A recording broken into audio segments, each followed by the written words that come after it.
오늘 준비한 영상은 조선시대 궁녀가 받은 월급에 대한 영상입니다.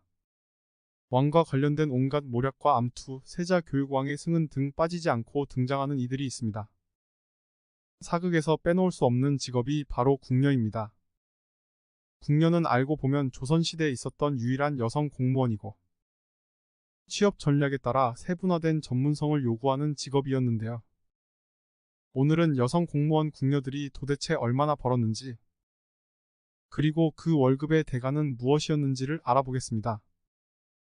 궁녀는 궁궐에서 일하는 여성을 뜻하는 말인데요.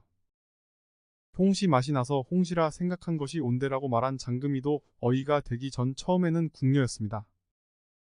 왕의 눈에 딱 띄어 승은이라는 걸 입고 초고속 신분 상승이란 걸 하기도 했지만 대부분의 궁녀는 평생 연애 한 번 못한 채 왕을 위해 살다가 늙거나 병이 들어서야 궁 밖으로 나올 수 있었습니다. 신분과 신분 상승. 조선시대 궁녀는 어떤 삶을 살았을까요? 궁녀는 찢어지게 가난한 관노비의 딸로 태어난 탓에 어린 나이에 궁에 들어와 결혼은커녕 연애 한 번 못하고 독신으로 늙어가야 하는 삶을 살았습니다. 궁녀는 생각시, 나인, 상궁으로 나뉘는데 생각시가 나인이 되기까지 받아야 하는 수련 기간이 무려 15년이 걸렸다고 하죠. 나인이 된 뒤 또 20여 년을 살면 비로소 상궁의 자리에 오를 수 있었습니다. 10세 전후로 입궁한 생각시는 40세가 지나야 상궁이 될 수 있었던 거죠. 그렇다면 궁녀의 신분 상승이나 승진의 기회는 시간만이 정답이었을까요? 궁녀의 가장 빠른 신분 상승은 왕의 승은입니다. 왕이 눈에 띄어 잠자리를 하면 특별 상궁으로 초고속 승진을 하게 됩니다. 특별 상궁이 왕의 후손을 낳으면 바로 후궁으로 승진해 노비에서 왕족으로 파격적인 신분 상승까지 이루어지니 궁녀들에게는 꿈같은 기회였겠지요. 하지만 왕은 한 명인데 궁녀는 수백 명이니 이런 초고속 신분 상승은 쉽지 않았죠. 승은이 어렵다면 남들보다 빠른 승진의 기회를 잡기 위해 권력 있는 환관이나 대신들과 결탁한 궁녀도 있었습니다. 궁녀 조직의 최고봉은 딱 한 사람, 바로 제조상궁입니다. 제조상궁은 당상관 이상의 양반보다 더 많은 월급을 받았고 권력과 부를 손에 쥘 수 있는 자리였습니다. 이런 제조상궁의 자리가 공석이 되면 온갖 권력이 난무했었던 거죠. 궁녀의 월급. 외롭고 힘든 노동의 대가로 받은 조선시대 궁녀의 월급은 얼마였을까요? 1925년에 남아있는 기록을 보면 월급이 가장 많은 궁녀는 왕이 머무르는 내전에서 일하는 지밀 궁녀였고 나머지 궁녀들은 거의 비슷했습니다.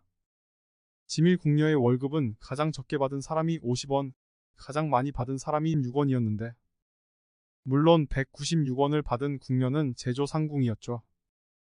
1920년대 1원이 지금의 약 5만원 가치에 해당하므로 지밀 궁녀의 월급은 250만원에서 980만원 사이였던 것입니다.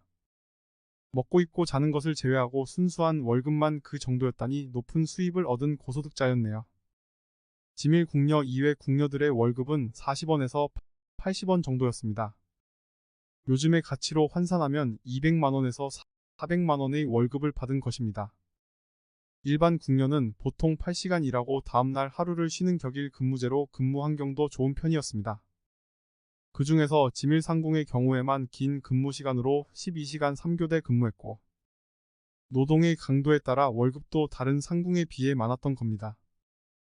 출궁한 궁녀의 쓸쓸한 여생. 조선의 궁녀들은 재산 증식에도 관심이 많았는데 주로 농과 밭, 집 등의 부동산을 매입하는 형식이었습니다. 부와 권력을 갖춘 궁녀들이 기생이나 별감들을 데리고 꽃놀이나 뱃놀이를 즐겼다는 기록도 있는데요. 아무리 힘이 생기고 권력을 잡아도 조선 궁녀들의 운명은 자신이 모시는 상전의 운명에 따라 달라졌습니다. 모시는 상전이 죽으면 3년상을 치르고 출궁해 결혼도 하지 못하고 오직 상전의 명복을 빌며 외롭게 살아가야 했기 때문이죠. 왕과 왕 가족들을 제외하고 그 어떤 누구도 궐에서 죽음을 맞을 수 없었던 조선. 궁녀들은 나이가 들어 더 이상 일을 할 수 없게 되면 출궁해 비슷한 처지의 궁녀들과 의지하며 함께 살다 쓸쓸히 죽음을 맞이했습니다. 500여 년의 긴긴 세월을 조선 왕조와 함께 동고동락했던 조선의 궁녀들. 그녀들의 애환과 함께 조선시대의 찬란한 역사가 쓰이지 않았을까요? 오늘 준비한 영상은 여기까지입니다. 지금까지 다양한 공중 문화를 우리에게 남기고 역사 속으로 사라진 궁녀의 삶과 월급에 대해 알아봤습니다. 한편으론 월급을 많이 받은 이유를 알겠으나 끝내 자유가 없는 궁녀의 삶은 많은 생각이 들게 합니다.